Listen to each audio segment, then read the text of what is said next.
Here we have the compact laser module ILM12F, which is suitable for a wide range of positioning tasks.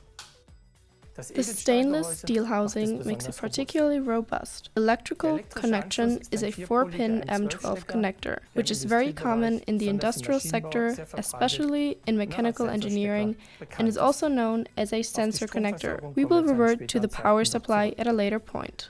Let's first have a look at the mechanical construction of the laser and how it is mounted. The M12 external thread on the housing is easy to recognize.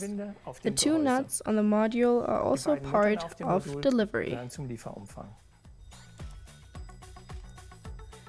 To mount the laser, we first wind down the front nut and put the module through the 12 mm hole in the mounting plate. If we fix the module in the sheet metal approximately 10 to 50 mm away from the front end, we will have optimal heat dissipation. This is because the laser diode, which is the warmest part of the module, is located in this area. And the better the heat dissipation is from here, the longer the life of the laser is. We can now screw the nut back on from below and tighten it by hand to leave a little wiggle room.